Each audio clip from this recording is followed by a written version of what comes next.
¿Sabías que todo lo que crees saber sobre las grandes civilizaciones de México es probablemente incompleto?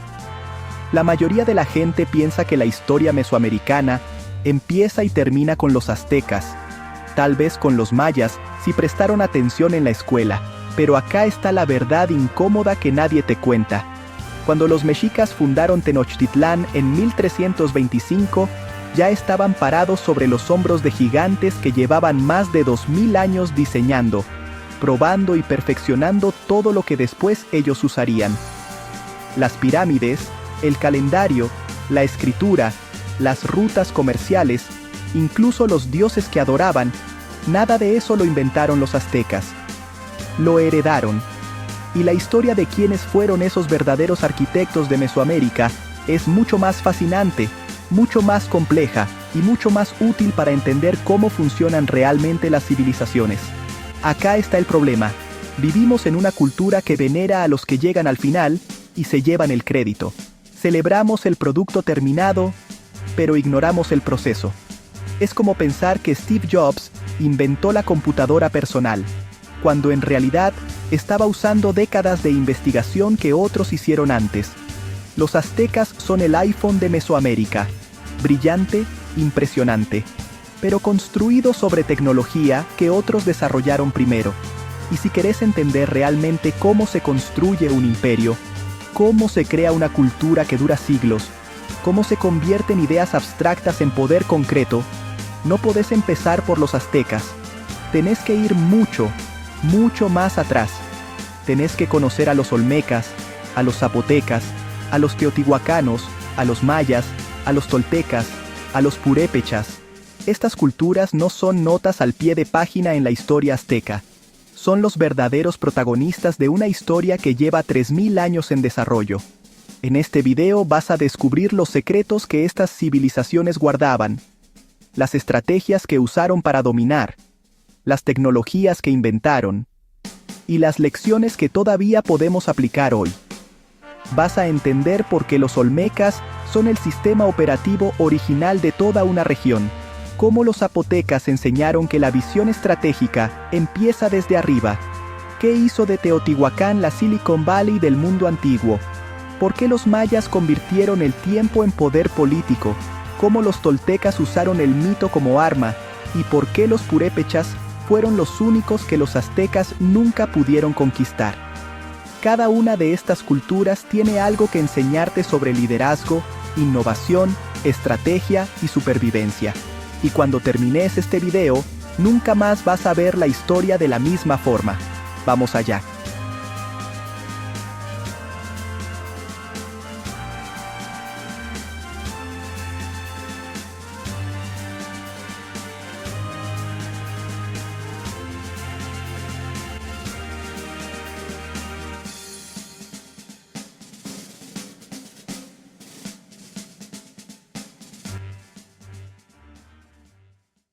Imagínate esto, estás parado en medio de una selva tan densa que el sol apenas toca el suelo.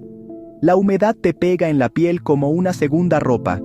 Y de repente, entre el barro y las raíces gigantes, aparece una cabeza de piedra del tamaño de un auto. No es cualquier cabeza, es perfecta, con rasgos humanos tan definidos que parece que va a empezar a hablar. Eso no lo hicieron los aztecas, ni los mayas que conoces de las postales. Lo hicieron los olmecas, hace más de 3000 años, cuando la mayoría de las civilizaciones apenas sabían cultivar maíz.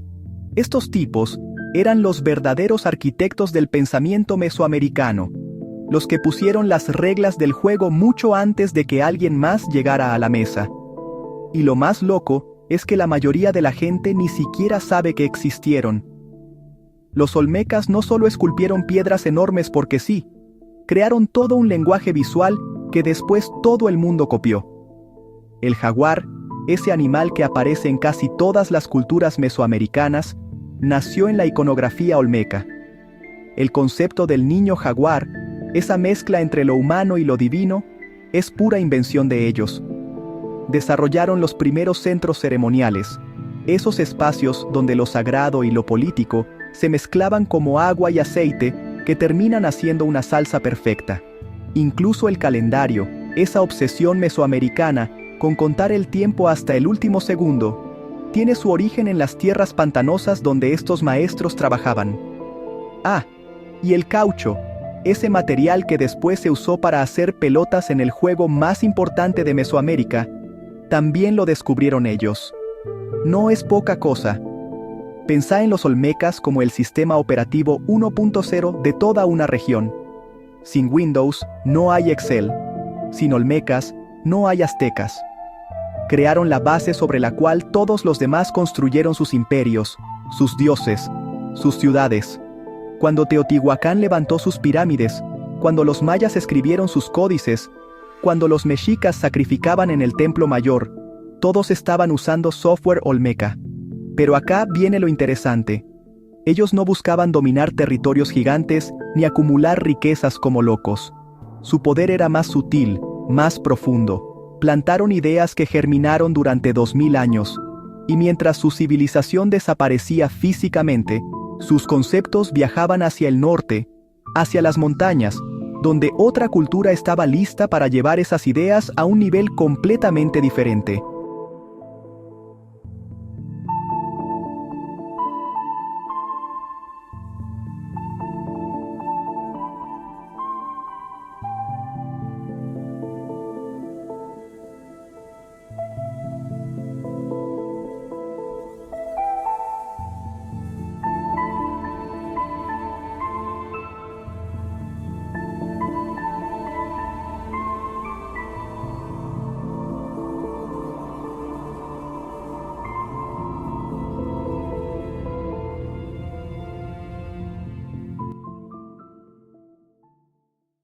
Ahora subí mentalmente a una montaña. No cualquier montaña, sino una meseta artificial que los zapotecas aplanaron a mano, piedra por piedra, hasta crear la plataforma perfecta para construir una ciudad. Monte Albán no está en un valle cómodo cerca del agua, ni en una ruta comercial obvia. Está arriba, dominando todo el paisaje, como un CEO que pone su oficina en el último piso del rascacielos más alto. Desde ahí arriba, podés ver todos los valles de Oaxaca, controlar quién entra, quién sale, quién comercia. Es pura estrategia pura, pensamiento a largo plazo. Los zapotecas entendieron algo que muchos líderes de hoy todavía no captan. La ubicación física refleja tu posición mental. Si querés estar arriba en la jerarquía, primero tenés que estar arriba geográficamente. Lo que hace especial a Monte Albán no es solo dónde está, sino cómo está construida. Estos tipos planificaron cada edificio, cada plaza, cada templo como si estuvieran diseñando un circuito electrónico. El observatorio astronómico no está puesto al azar. Está alineado con precisión matemática para seguir el movimiento de Venus. Las estelas de los danzantes, esas piedras talladas con figuras humanas en posiciones extrañas que algunos dicen que son prisioneros sacrificados, están colocadas estratégicamente para recordarle a cualquier visitante quién manda acá. Y la escritura, esa capacidad de dejar mensajes permanentes en piedra, aparece en Monte Albán con una sofisticación que pocos pueblos de la época tenían. No estaban jugando, estaban construyendo un estado regional con todas las letras. La lección que nos dan los zapotecas es brutal. Si querés ordenar lo que está abajo, primero tenés que tener una visión clara desde arriba. Ellos no improvisaron, planificaron, no reaccionaron, actuaron, crearon una ciudad que duró más de 1000 años, que sobrevivió guerras, sequías, cambios climáticos. ¿Cómo? Porque pensaron en grande desde el principio. Es como Jeff Bezos dibujando el modelo de Amazon en una servilleta, o como Elon Musk pensando en Marte antes de tener cohetes. Los zapotecas vieron el futuro desde su montaña y construyeron para ese futuro.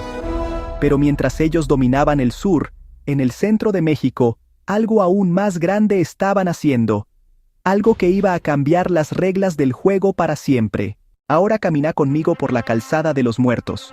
No, no es una calle cualquiera. Es una avenida de 4 kilómetros perfectamente recta, flanqueada por pirámides que parecen montañas artificiales. A tu izquierda, la pirámide del Sol, tan grande que podés meter 2 campos de fútbol en su base. A tu derecha, templos, palacios, plazas donde miles de personas se movían todos los días como hormigas organizadas. Teotihuacán no era una ciudad, era una máquina de producción cultural, económica y religiosa. Cuando esta ciudad estaba en su apogeo, entre los años 100 y 650 d.C., era una de las ciudades más grandes del mundo, con más de 100.000 habitantes, más grande que Roma en algunos momentos. Y acá está lo increíble. Nadie sabe exactamente quién la construyó. Los aztecas la encontraron abandonada siglos después y pensaron que la habían hecho los dioses. Lo que hizo única a Teotihuacán no fueron solo sus pirámides gigantes, sino su modelo de negocio. Estos tipos controlaban las minas de obsidiana, ese vidrio volcánico que en esa época era como el petróleo o los semiconductores de hoy. Sin obsidiana no hay cuchillos, no hay puntas de flecha, no hay herramientas. Teotihuacán producía obsidiana en masa y la distribuía por toda Mesoamérica, desde Guatemala hasta el norte de México. Tenían barrios enteros dedicados a diferentes etnias, un barrio zapoteca, uno maya, uno de la costa. Era una ciudad cosmopolita, multicultural, donde la gente venía a aprender, a comerciar, a rezar. Desarrollaron un sistema arquitectónico modular, el famoso talud tablero, que después todo el mundo copió. Era como crear un estándar industrial que todos tienen que seguir si quieren ser tomados en serio. Pensá en Teotihuacán como la Silicon Valley del primer milenio.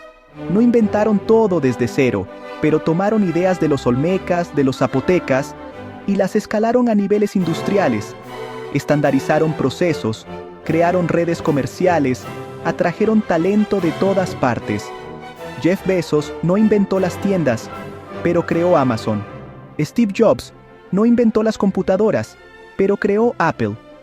Teotihuacán no inventó las pirámides, pero las perfeccionó y las hizo parte de un sistema económico y religioso que funcionaba como relojito. Su caída, alrededor del año 650, no fue el fin de sus ideas, fue el principio de su dispersión. Cuando la ciudad colapsó, sus habitantes llevaron ese conocimiento a otras regiones, y una de esas regiones estaba en el sur, en la selva, donde otra civilización estaba perfeccionando algo que Teotihuacán nunca dominó completamente: el tiempo mismo.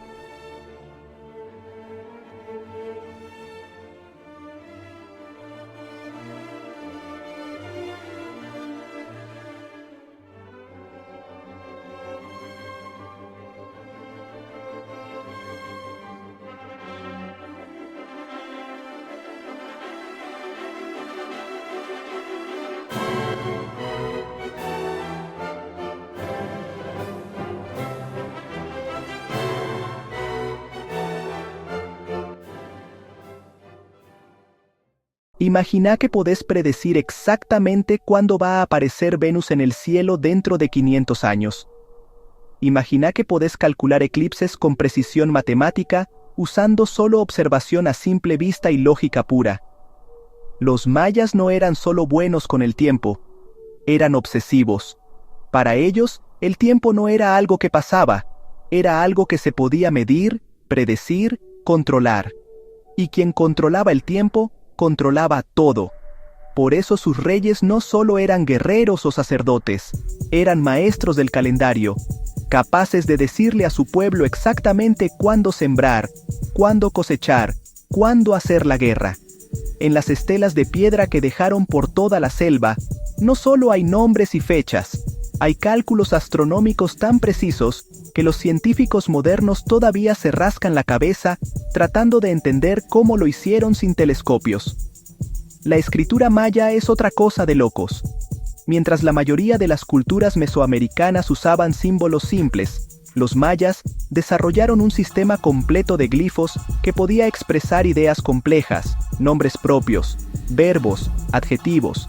Podían escribir poesía, historia, matemáticas, todo en piedra. Sus libros, los famosos códices, contenían conocimientos sobre medicina, astronomía, rituales, genealogías. Lamentablemente, los españoles quemaron casi todos, pero los pocos que sobrevivieron muestran un nivel de sofisticación intelectual que rivaliza con cualquier civilización de la época. Y sus observatorios, como el Caracol en Chichén Itzá, eran laboratorios científicos donde sacerdotes astrónomos pasaban noches enteras mirando el cielo, tomando notas, perfeccionando sus cálculos. No estaban rezando, estaban haciendo ciencia. Pero acá está el giro que casi nadie te cuenta. Todo ese conocimiento astronómico, toda esa obsesión con el tiempo, no era solo curiosidad intelectual, era política pura y dura. Un rey maya que podía predecir un eclipse tenía poder divino a los ojos de su pueblo. Era como tener información privilegiada en la bolsa de valores. Sabes algo que los demás no saben, y eso te da ventaja. Los mayas convirtieron el tiempo en tecnología, en una herramienta de legitimación política. Sus reyes se presentaban como intermediarios entre el mundo humano y el cosmos, y el calendario era la prueba de esa conexión. Esto no es solo pirámides en la selva, es administración sofisticada del conocimiento para mantener el poder. Pero mientras los mayas perfeccionaban el tiempo en el sur, en el centro de México, otra cultura estaba perfeccionando algo igual de poderoso: el mito como herramienta política. Para un segundo, y pensá en los atlantes de Tula. No estamos hablando de estatuas comunes. Son guerreros gigantes de piedra, de 4,5 metros de alto, parados sobre una pirámide, mirándote desde arriba con esos ojos vacíos que te hacen sentir pequeño. Los toltecas sabían exactamente lo que estaban haciendo. No pones esculturas de ese tamaño por casualidad. Las pones para mandar un mensaje. Acá manda el poder militar, y ese poder tiene respaldo divino. Tula, la capital tolteca, no era la ciudad más grande ni la más rica, pero tenía algo que ninguna otra ciudad tenía: un relato fundacional tan poderoso que los aztecas, siglos después, se inventaron un linaje falso solo para conectarse con ellos. Los mexicas decían: somos descendientes de los toltecas, como hoy alguien dice: estudié en Harvard. Era un sello de legitimidad. El mito de Quetzalcóatl contra Tezcatlipoca es puro teatro político. Según la leyenda, Quetzalcóatl era el rey sabio, pacífico, que promovía las artes y el conocimiento. Tezcatlipoca era el dios guerrero, oscuro, que promovía el sacrificio y la guerra. Los dos se enfrentan. Quetzalcóatl pierde. Se exilia hacia el este, prometiendo volver. ¿Te suena familiar? Ese relato se convirtió en software social que operó durante siglos. Cuando Cortés llegó en 1519 desde el este, Moctezuma dudó porque algunos en su corte pensaban que podía ser Quetzalcóatl regresando. Los toltecas no inventaron esa historia para entretener. La crearon para explicar tensiones políticas, para justificar cambios de poder, para darle sentido a su militarización creciente. Era propaganda, pero de la buena, la que se queda en la memoria colectiva por generaciones. Los toltecas enseñaron una lección brutal: quien controla el relato, controla la realidad. No importa si Quetzalcóatl existió o no, lo que importa es que la gente creyó en él. Apple no vende computadoras, vende la idea de que sos creativo y diferente. Nike no vende zapatillas, vende la idea de que sos un atleta. Los toltecas no vendían una ciudad, vendían un ideal de excelencia militar y cultural que todos querían imitar. Su influencia llegó hasta Chichén Itzá, en el territorio maya, donde adoptaron el culto a Kukulcán, la versión maya de Quetzalcóatl.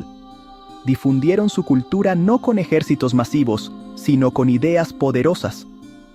Pero mientras los toltecas dominaban el imaginario del centro, en el oeste había una cultura que no compraba ese cuento y que desarrolló su propia forma de resistencia, basada en algo completamente diferente: la tecnología del metal.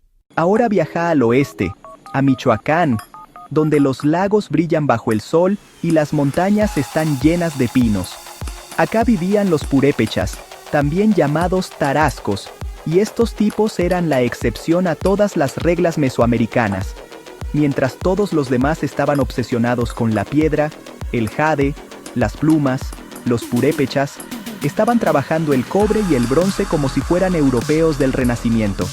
Hacían herramientas de metal, armas de metal, joyería de metal. Suena obvio, pero en Mesoamérica casi nadie hacía eso a gran escala. La metalurgia era un arte decorativo para la mayoría. Para los purépechas era tecnología aplicada. Tenían martillos de cobre que duraban más, anzuelos de bronce que pescaban mejor, hachas que cortaban más eficientemente. En un mundo donde la mayoría usaba obsidiana, ellos tenían metal. Era como tener AK-47 en medio de una guerra de arcos y flechas. Pero su verdadero poder no estaba solo en el metal, estaba en su organización militar y política. Los purépechas construyeron un estado centralizado, con una capital en Tzintzuntzan, que funcionaba como una máquina administrativa eficiente. Tenían un ejército profesional bien entrenado, que patrullaba sus fronteras constantemente. Cuando los mexicas intentaron conquistarlos en 1478, les dieron una paliza histórica. Los aztecas, que estaban acostumbrados a ganar, perdieron miles de guerreros en un solo día. Nunca volvieron a intentarlo.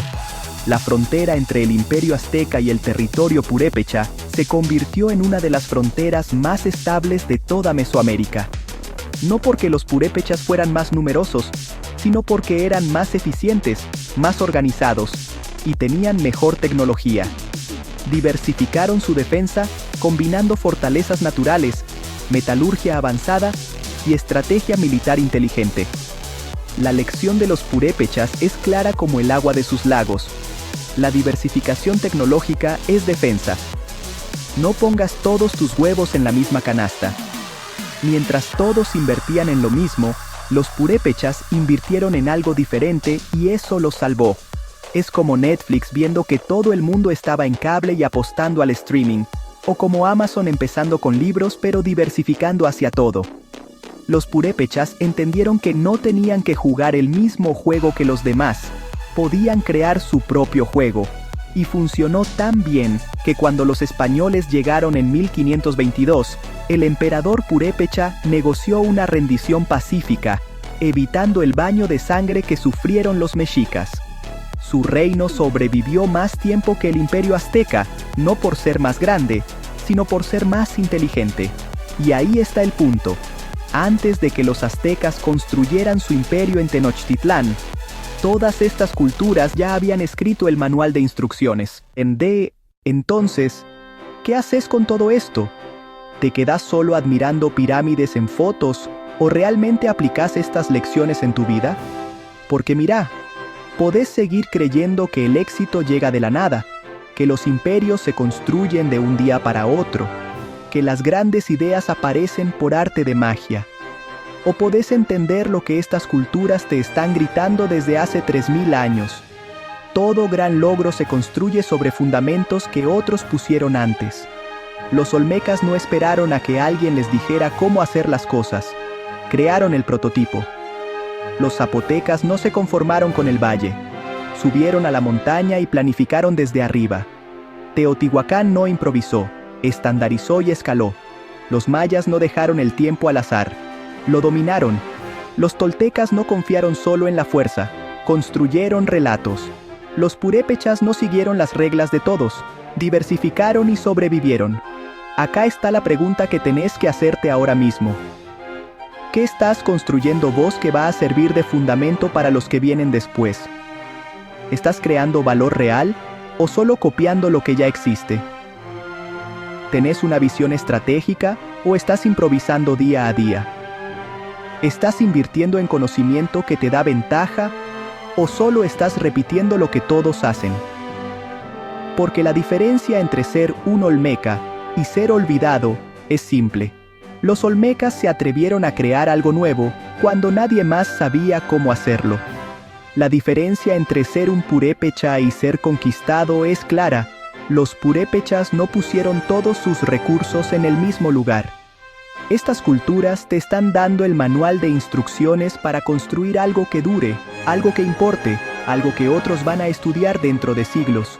¿Lo vas a usar o lo vas a ignorar? Si este video te voló la cabeza, Si te diste cuenta de que la historia que te enseñaron estaba incompleta, si ahora ves que el éxito tiene capas que nadie te mostró, entonces haceme un favor. Suscríbete a este canal y activa las notificaciones. Porque esto es solo el principio.